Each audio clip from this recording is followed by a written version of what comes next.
Our interviewer, Johanna Schneller. She writes a film column for the Globe and Mail, as I'm sure you know. And as you also know, she's a brilliant observer of popular culture and a lover of words. And we're very happy to have her in the house, Johanna Schneller.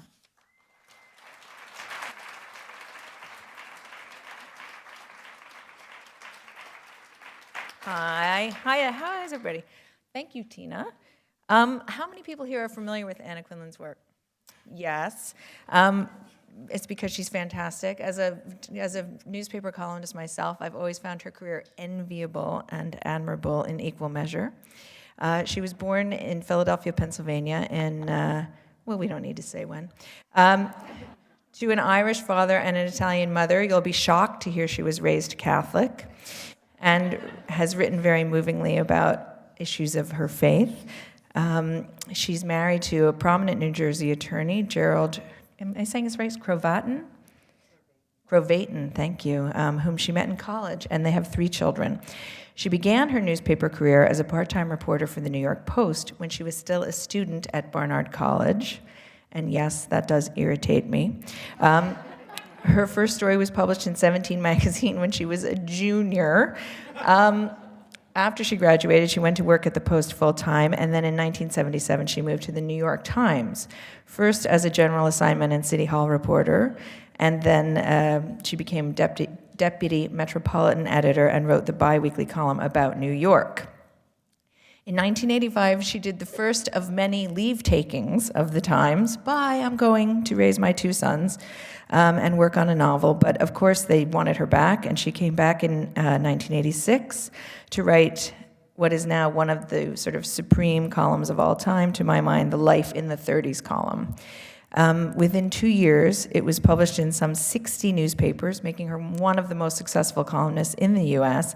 It cemented Anna's startling ability to write about what exactly everyone else was thinking, just as they were thinking it.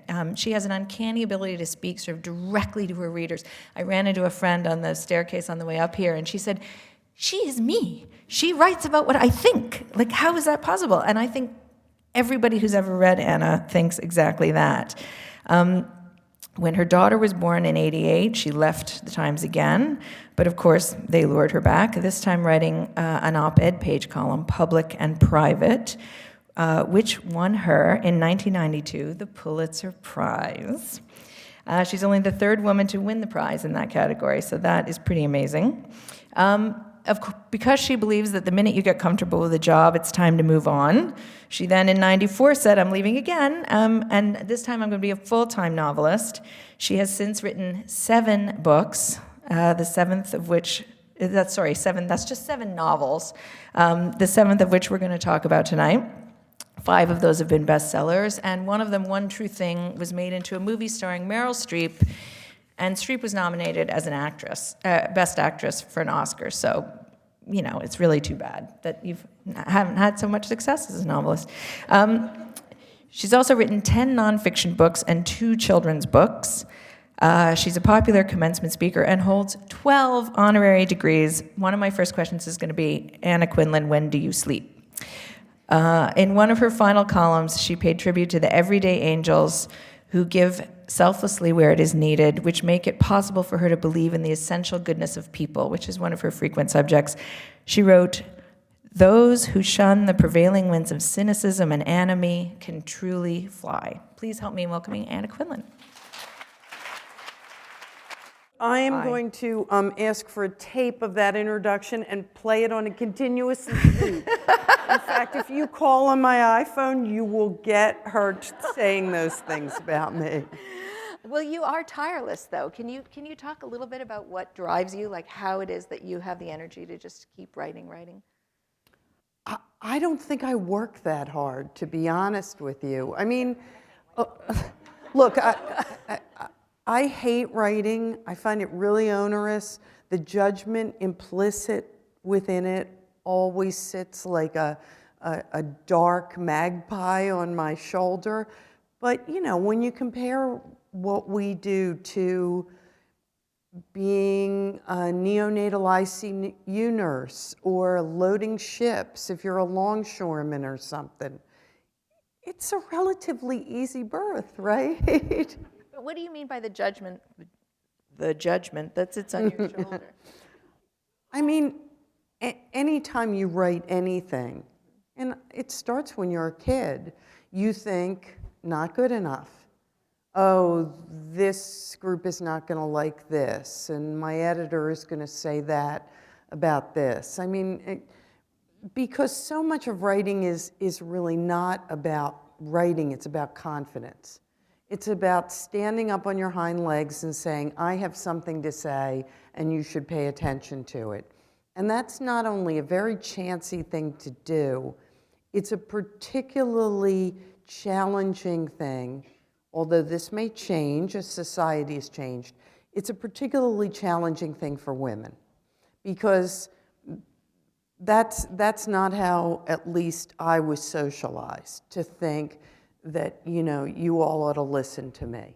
And certainly not you all ought to listen to me when I take issue with your positions or opinions, because so much of being female was about being socialized to be a consensus builder, a kumbaya attitude rather than a, you know, let's get froggy here. Is it a different muscle that you use when you're writing nonfiction versus fiction? Or like, how do you make the distinction?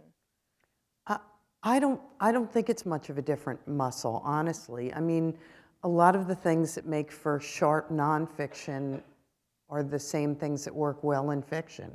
You know, you should write tight, which I learned in the news biz. One of the most persistent problems I find in the books I read nowadays is that they should have been 30, 40, 50 pages shorter. There's a lot of what, when my kids were writing essays when they were younger, I used to refer to as throat clearing before the writer gets to the point. You know, both nonfiction and fiction should be filled with telling details, those small facets and facts of daily life that communicate a world within them. And in nonfiction, this is easy because you're writing down people's words verbatim, but people ought to sound the way people sound in real life, which is that syntax is very individual. Throw in the fact that I entered the newspaper business around the time that editors were finally saying, you know, let's use a metaphor here, or a simile, when suddenly literary constructs were more acceptable in newspapers. And the truth is, you know, at some level, it's the same muscle for me. How do you know when an idea that you have is a novel? Is there a certain sort of thing that has to speak to you, or a certain number of elements that have to come together before you think, okay, this is a book, I see this is a book? I almost always start with a vague idea of a character. And over time, that character becomes sharper and more distinct to me. But there's this odd alchemy that's largely intuitive, and that's a dovetailing between that person and the themes that you want to explore.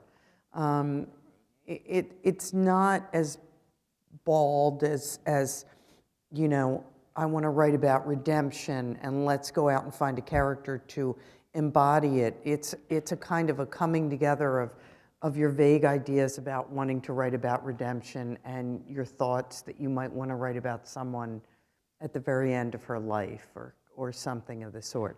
So I'm very character driven. Over the space of months, I will get more and more certain about the character, about what she does for a living, what kind of a family she has, that kind of thing.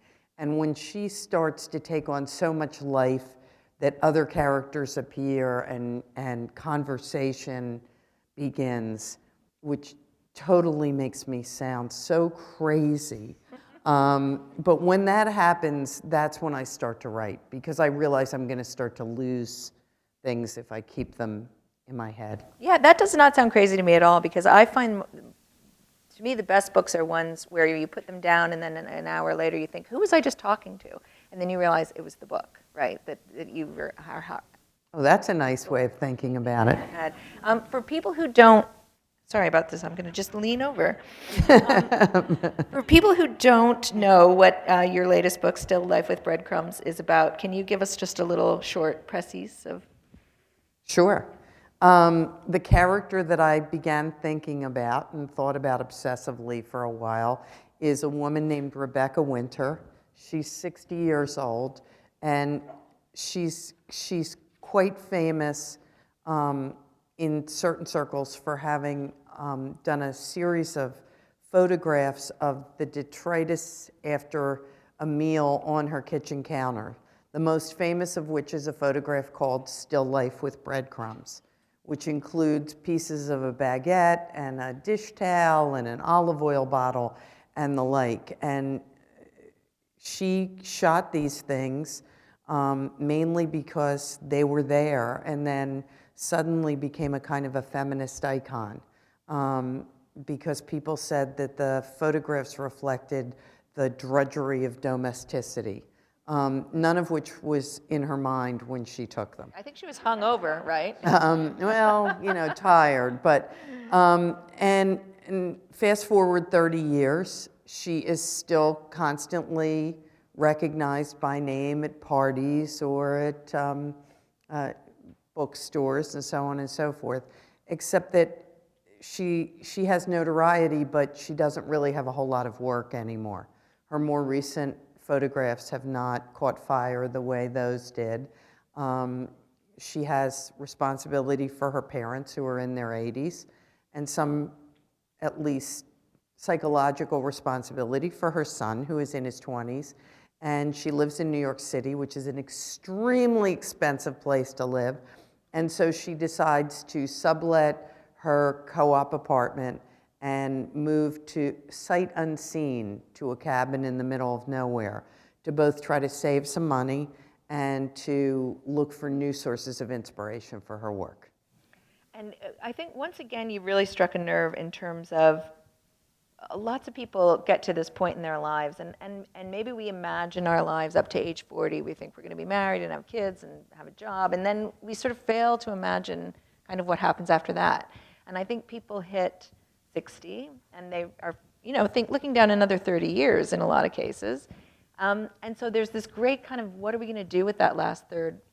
Are we maintaining who we are? Are we starting over? I think your great strength as a writer is that you're always striking, finding these things that strike nerves, wittingly or unwittingly.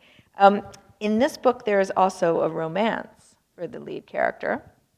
So it's all great. Like the real estate turns out to be great, and the pictures it's fantastic. A great, fun read. Do you let yourself go all the way into the fantasy of what could happen to your lead characters? How much self-editing are you doing? Like, well, I can't make the romance too great. Well, I kind of want to make the romance pretty great. At what point do you pull back and then let yourself really sink in? Can you talk to me a little bit about it? Again, I think so much has to do with what you've done with the characters. I mean, people talk about how, oh my gosh, it's so great you can make it all up, particularly for somebody who's been in the newspaper business as long as I have. If you're doing what I do right, you can't really invent after a while because you've built a certain kind of character from the ground up, and she will only do certain things. So that once I'd invented Rebecca and I knew a lot about her, and Jim Bates, and put the two of them in the same room, to some extent the end result was preordained. It wasn't as though I said, well, this will happen or that will happen. There's a kind of inevitability if you're building the characters right that attaches. So you've had that experience. Is that better? Did that work? So you've had that experience where you're just kind of writing to keep up with what's already happened in this story that is forming itself. Because that's the situation as a novelist that you're sort of devoutly hoping for, right? Yeah, I mean that you sort of know what they're going to do, or more important, what they're not going to do.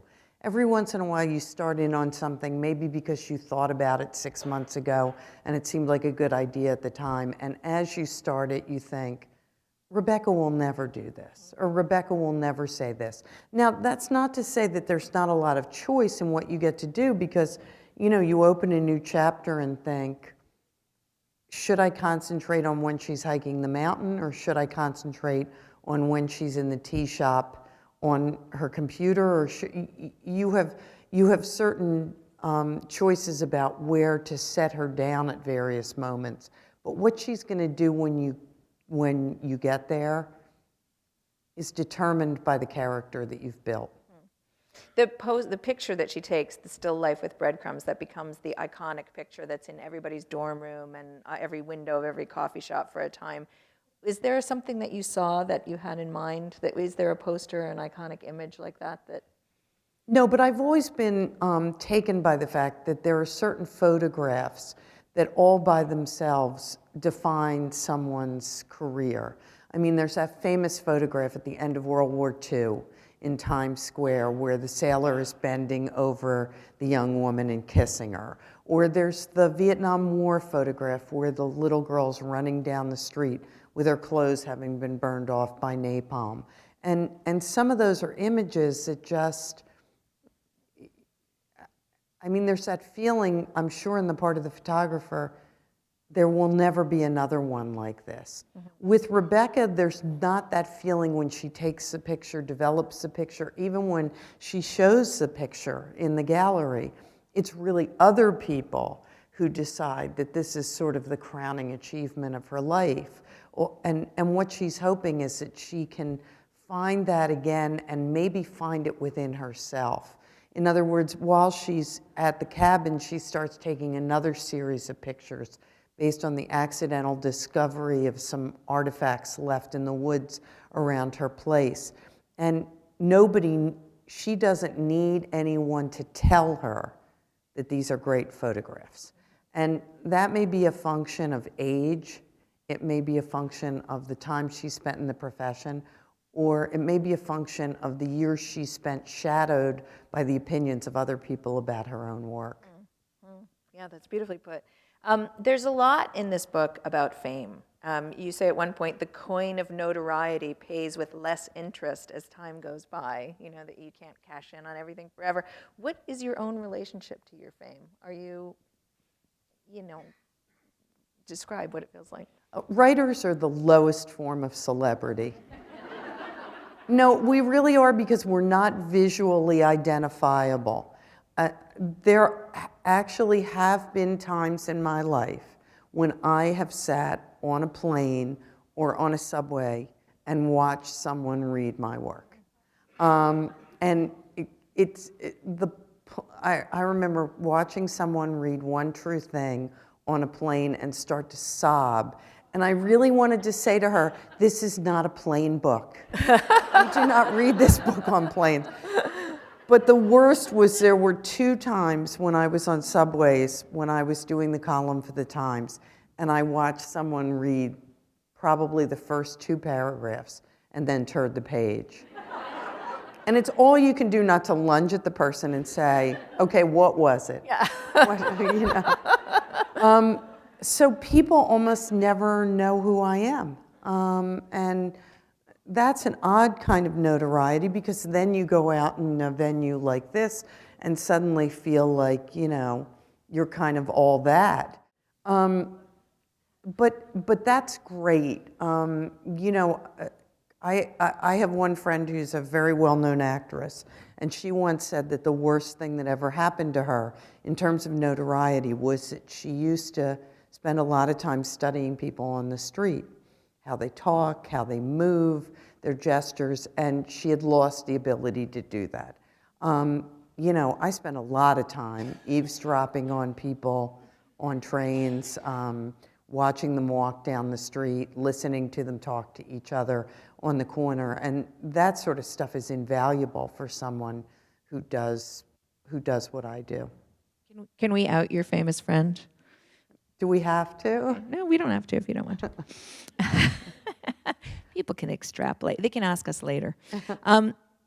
Now, let's talk about One True Thing for a second, because people say that is maybe one of your more autobiographical novels. Is that fair to say? It's not actually. I think most novelists, generally, their most autobiographical novel is their first novel. I mean, you bring nothing to the table when you're first starting except the facts of your own life. And certainly in my case, Object Lessons is my most autobiographical. People assume that about One True Thing because it's about a young woman who leaves her life in New York to care for her mother who's dying of cancer. And people know that my mother died of ovarian cancer when I was quite young. So the landscape, the background is something that I know from personal experience. But Ellen Golden and her mother Kate are so utterly different from me and my mother that sort of autobiography goes right out the window. People always think all of your novels are autobiographical, which was really a bummer for my husband when I wrote Black and Blue. One of the things you do seem to do, and I think you do it very well, is write about the time of your life that you're in. Is that important to you? I mean, you're not one who seems to me big on looking kind of back or rewriting your youth, or it seems like the subject that interests you the most is the one that you're doing right now. Well, except when I wrote Blessings, the protagonist of Blessings is a woman in her 80s. And I actually think that that probably, well, now I'm going to contradict myself because I'm thinking of the novel I'm working on now. It certainly showed me that writing about someone who was farther along in their life was richer or to mine in many ways, because you don't just get, when you're writing about a young woman, you get a young woman. When you're writing about an 80-year-old woman, you get a young woman, a young wife, a mother, an older woman, and then a woman near the end of her life. So it's as I've said before, it's like those Matryoshka dolls. You have so many different veins to mine that it's really fascinating. I was going to say that convinced me not to return to a young protagonist, but the truth is I'm writing a novel right now that starts when the protagonist is really a little girl and goes up through her being an older woman. What kind of a kid were you? My Uncle Angelo called me jukebox because I never shut up. I used to get A's in everything except conduct, where I usually got an F. Was it Anna speaks when she is not spoken to? That's what I got. Miss Quindlen, we're going to separate you and Miss McManus. You come up to the front of the room. There was a lot of that. You know, I was kind of a dicey little girl. I got tossed from convent school, which was pretty traumatic because I really liked it. But you know, the same qualities that got me in trouble as a little girl got me an op-ed page column at the New York Times. So I can't regret them. How did writing grow in you? When did you first start and kind of feel like you'd found your thing? I don't know that I actually saw it that way, but for all that time that I was getting the Fs in conduct, I was getting an A in every writing piece I handed in. And I was getting those comments at the top. You know, the dedication of this book, it's dedicated to teachers. And I can't say it enough. Teachers are the single most influential people in any society because they change people's lives without even knowing they're doing it. And over again, these teachers would say to me, "You're really good at this, you should keep doing this." And my 8th grade nun finally told me, "You are a writer." And, you know, that moment is indelible for me. And now I am. And she had a lot to do with it. Did you ever write and tell her? I actually mentioned her in a column about how important the nuns had been in my life when I was writing the Life in the 30s column. And somebody sent me a note and said that she died a number of years ago in Rome, where she had been posted. But I think that she knew what a difference she made in my life. So there you are in your early 20s at the New York papers. Can you sort of set the scene for me? What was the year and what was going on? It was so great. I started working at the New York Post in 1973. So unfortunately, there are still in New York journalism people who remember me going to press conferences in hot pants and platform shoes.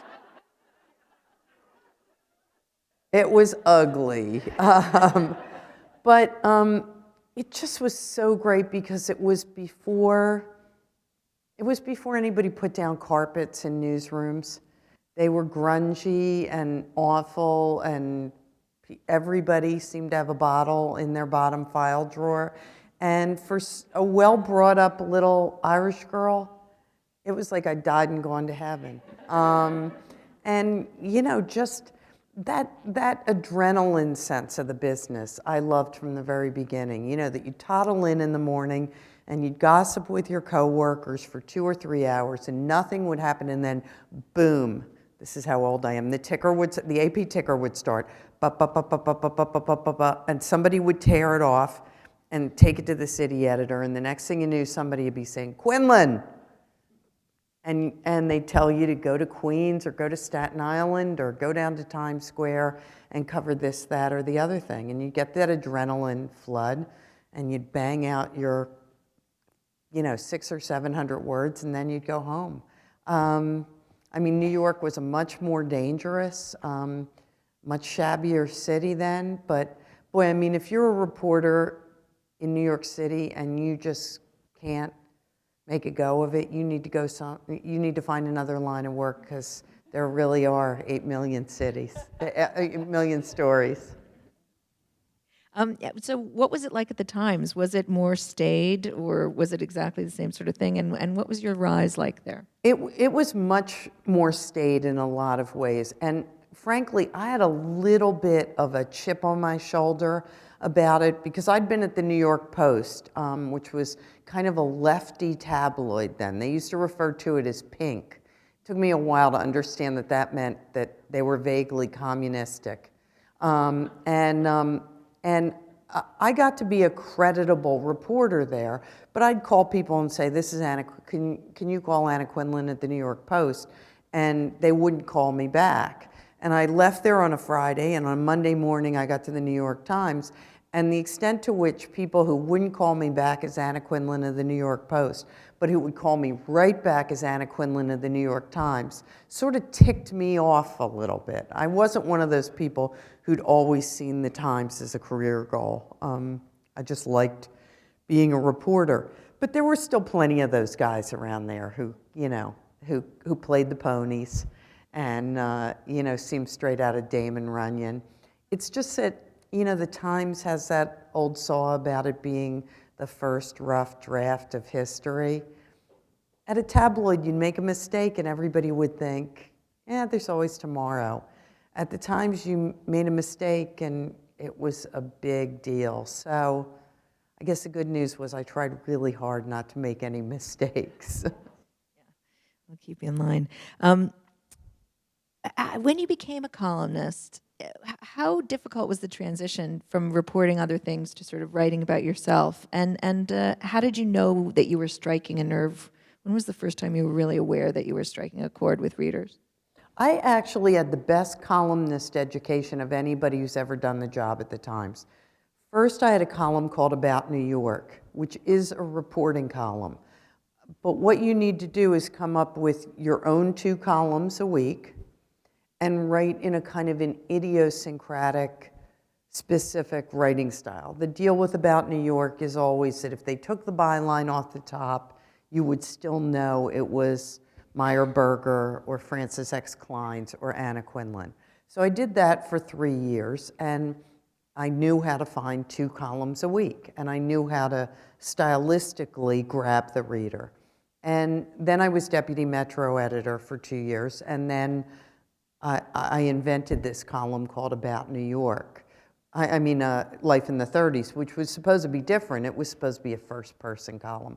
But honestly, the only reason that column came into being is because I had Quinn.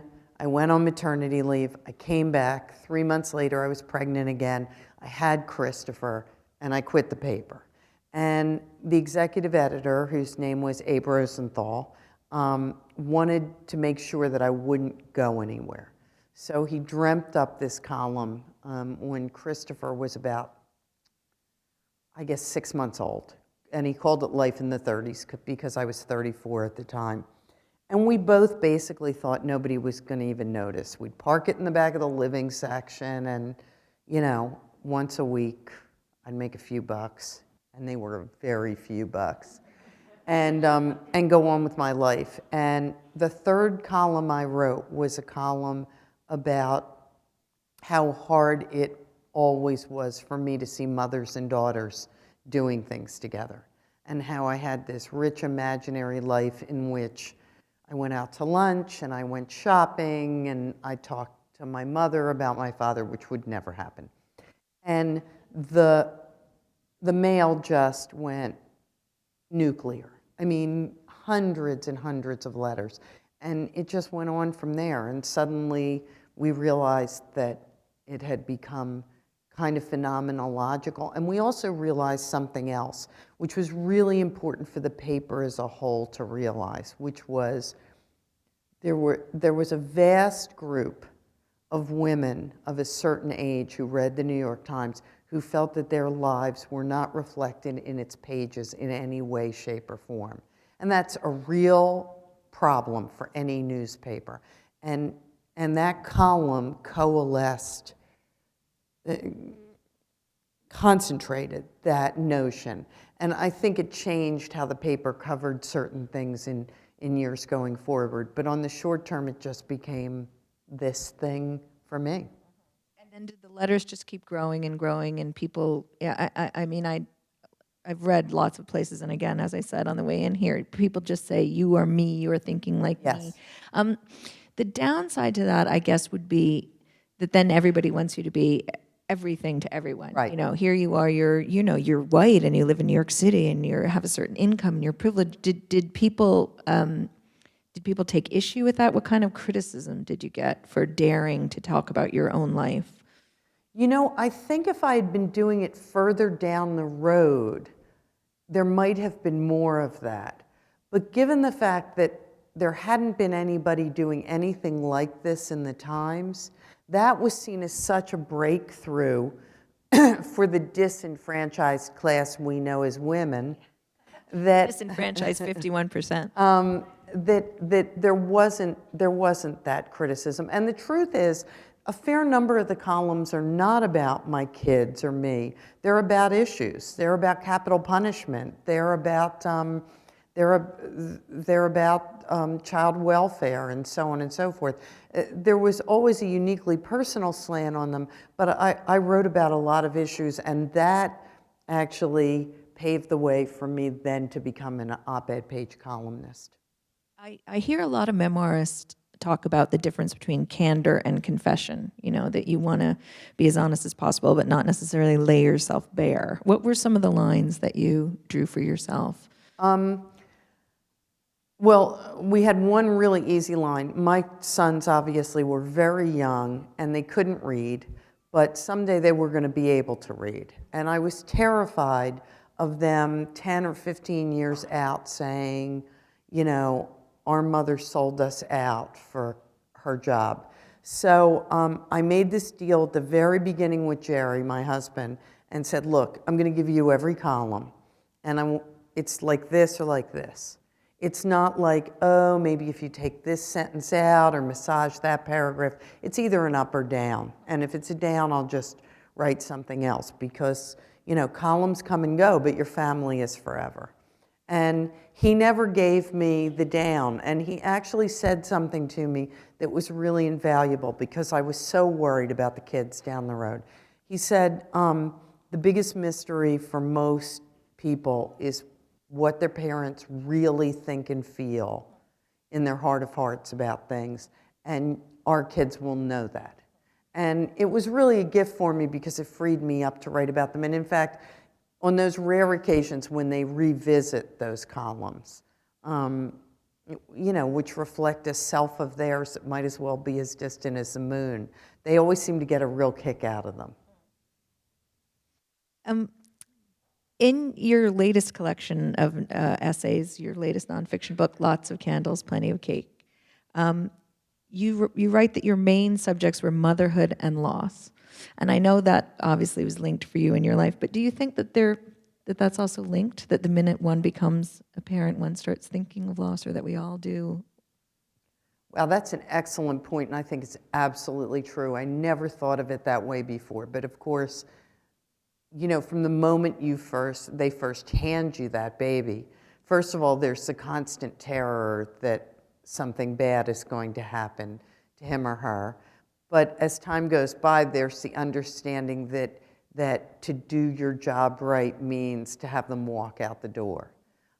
So yeah, I guess that is always true. Yeah, the minute you get good at it, you get fired, right? Yeah. In that book, you also say that in your sort of career as a writer and a person, I think, you say you knew who you were, then you didn't, then you invented someone and became her. I wonder if you can talk a little bit about that. You really think that you invented someone and became her? To some extent, yeah, I think that's the case. I mean, look, when I think back to myself at 5 or 6, I was completely authentically whatever I was at that point. I mean, that's before you learn to look around and gauge how people are feeling about you and the effect you have on other people. I mean, you're your own mirror, man. It's just great. And then there comes that time in adolescence where you lose all of that and you spend all your time thinking, who am I? What do I want to be? One day you dress like you're a gypsy, and the next day you dress like you're a farmhand, and it's all trying on these various roles. And then at a certain point, you start to craft this person that you hope you can become, professionally, personally.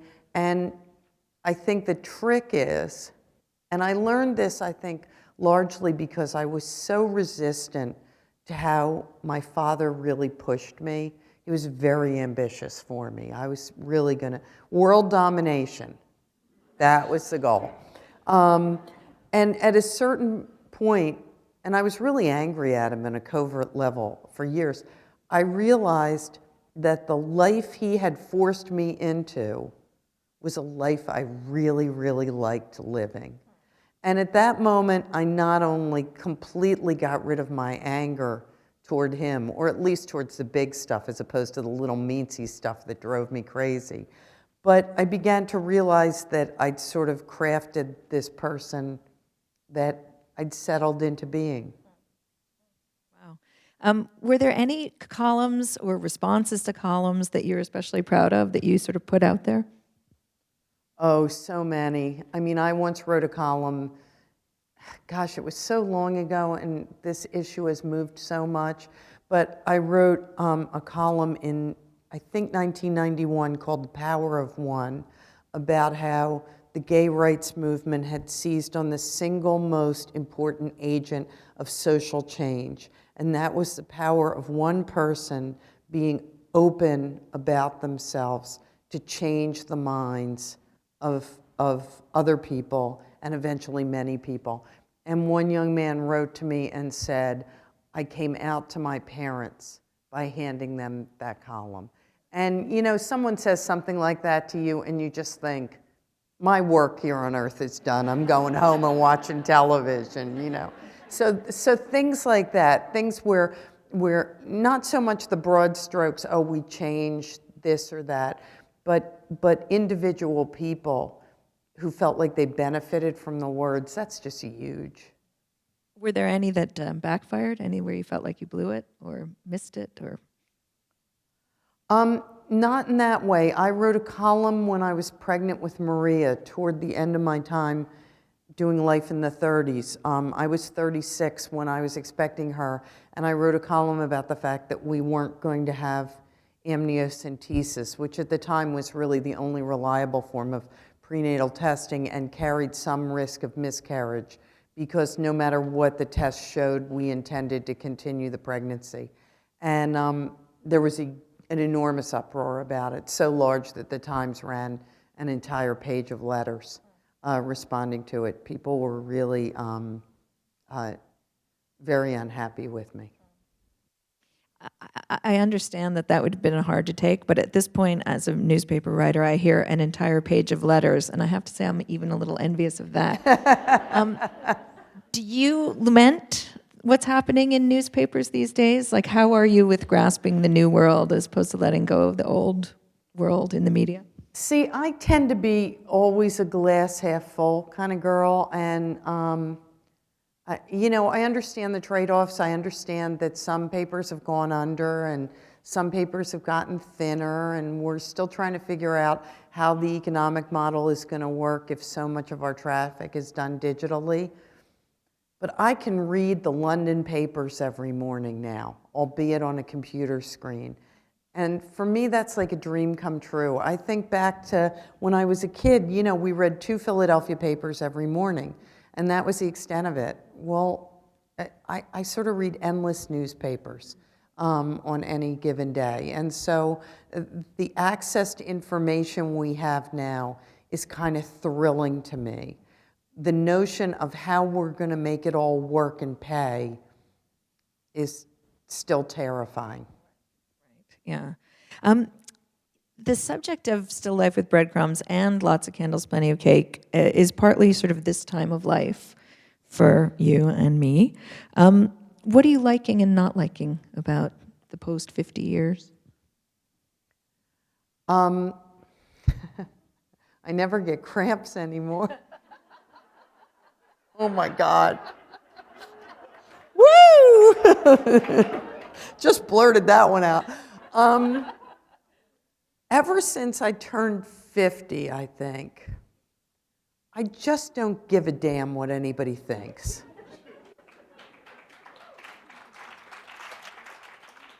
I love that feeling, and I think as a woman I particularly love that feeling because, we spend so much of our 20s and 30s and 40s backstopping ourselves.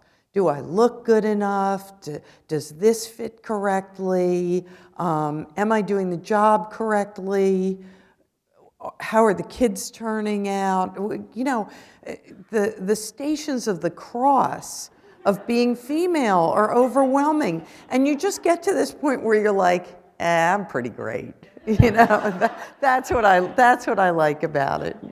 Good. I have to confess, though, that I am struggling a little bit on this, what I like to call the axis of wisdom and hipness, Like, I want the world to know that I know things, but I also don't want them to think that I'm like this fossil, that I'm still kind of aware of what's going on. Well, where do you come down on that? Well, my kids are 30, 28, and 25, so I like to keep like a high pop culture IQ, at the same time that if you try to overplay the hipness thing around authentically hip people, you just look like a complete fool. It's like clothes. Sometimes I'll be in a shop and I'll hold something up, and if for a moment it crosses my mind that Maria could wear this too, it goes right back on the rack. You just can't,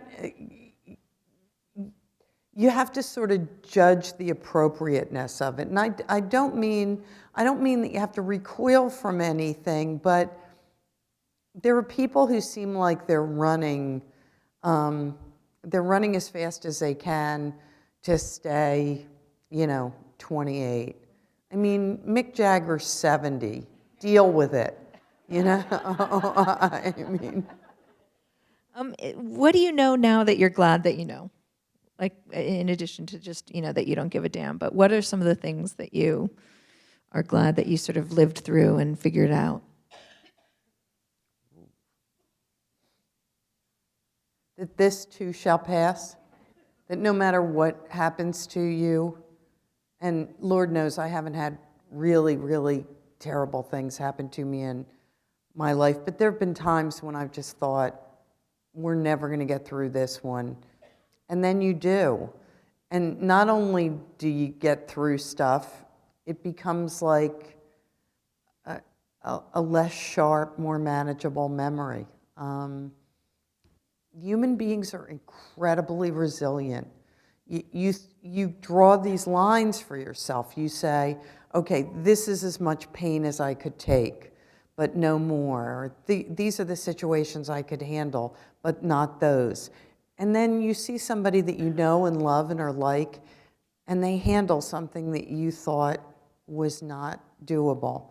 And it makes you realize that we're more elastic than we think we are. Is there, this might be a weird question, is there anything that you wish you didn't know? Anything you wish you could sort of unsee or?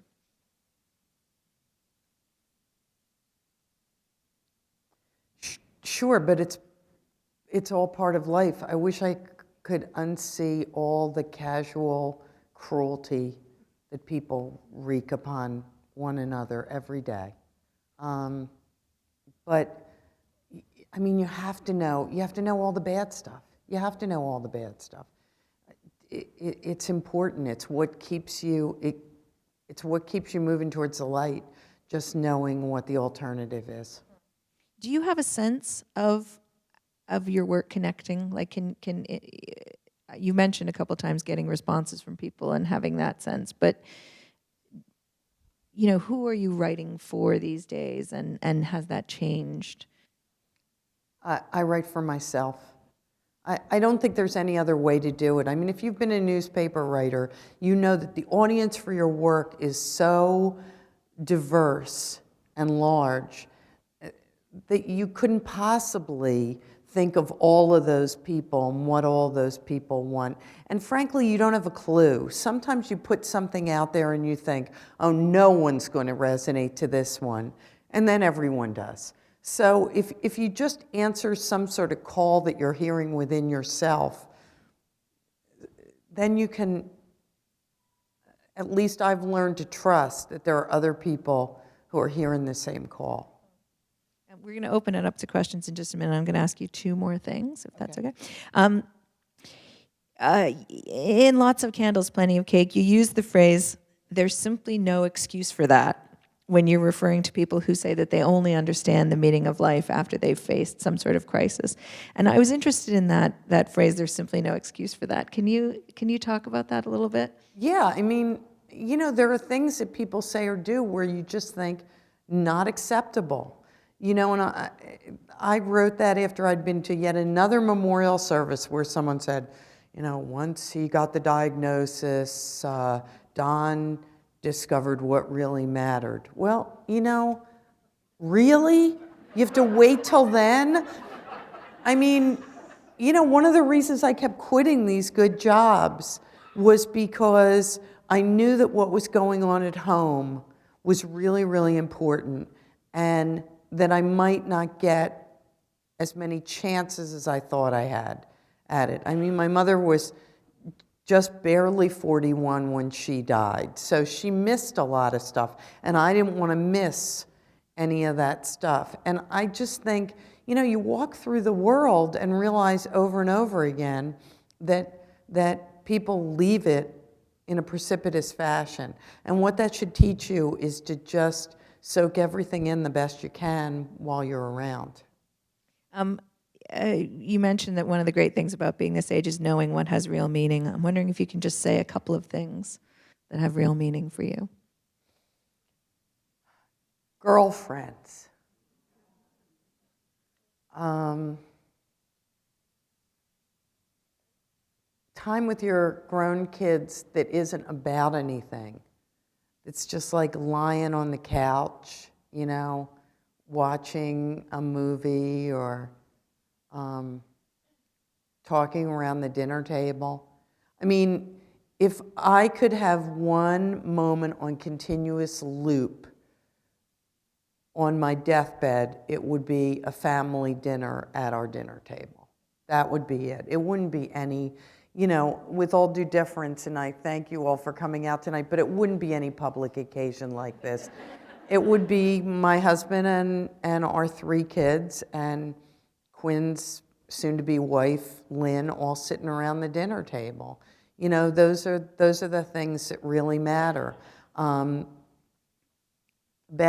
2 years ago, I went down to the basement to the boxes and all around, and I got one first edition hardcover copy of every book and put it in a box. And I did that 3 times.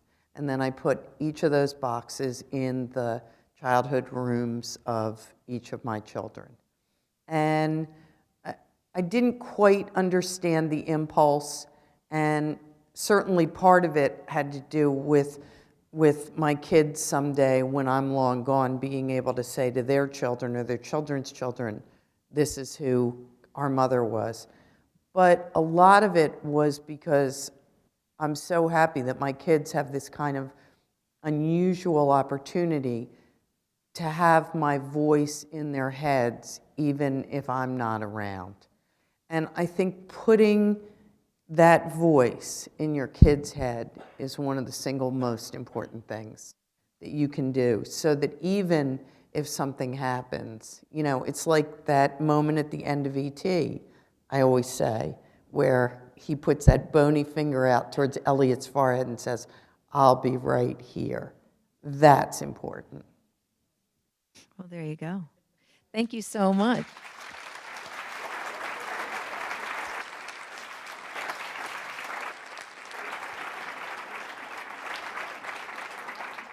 So anybody who has questions, we're asking you to please stand up to the mic. And as we were saying in the green room back there, it would really help if the questions actually end in a question mark, much as we like to hear everybody's thoughts on their own lives. Question? I thought she was heading there. Don't be shy. Usually when this happens, I say, this is not middle school. But the other day in LA, I was doing an event at a middle school, so I couldn't use the line. I loved how you wrote from the perspective of the dog. I love the dog as a character, and how did you, there were parts of it that made me want to cry. I'm a dog owner, I love dogs, and how did you come up with that kind of, I don't know that you've ever written. I was really worried about writing the dog. I was probably more nervous about writing the dog than I was writing Rebecca or Tad the Clown, because I wanted the dog to be sentient enough to be a character, but not lose his essential dogginess. And I worked really hard on it, and I think I sort of nailed it, like the dog still stayed a dog. But I really felt like part of this book is about Rebecca giving up the shout-nots, giving up all the stories she's told herself about the kind of person she is and what she's capable of. And one of the small things that she's always said is, I am not a dog person. And when the dog comes in the middle of her loneliness, he alleviates her loneliness, but he teaches her one of several lessons about things that she thought about herself, which turn out at age 60 not to be true. So that he's in there because of that, and he's also in there because I just honkin' love dogs and think life is always better with dogs.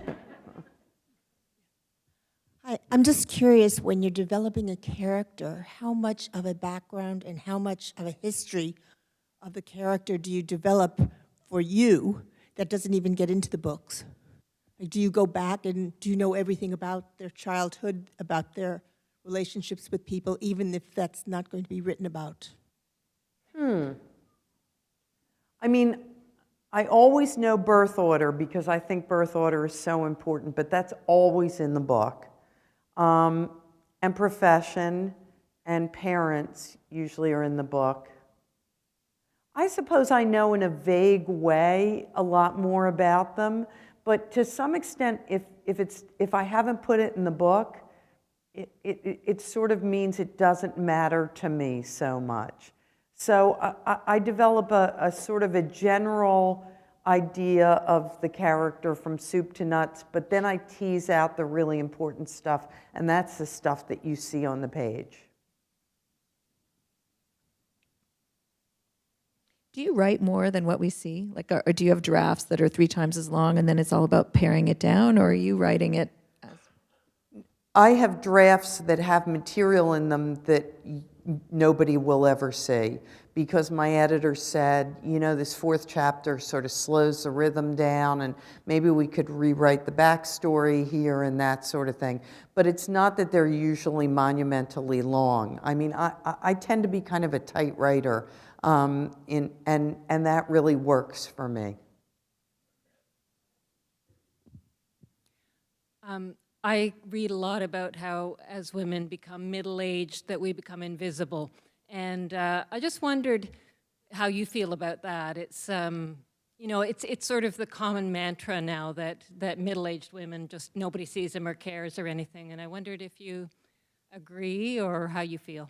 I don't agree. I think middle-aged women are highly visible to other middle-aged women who are the most important audience out there.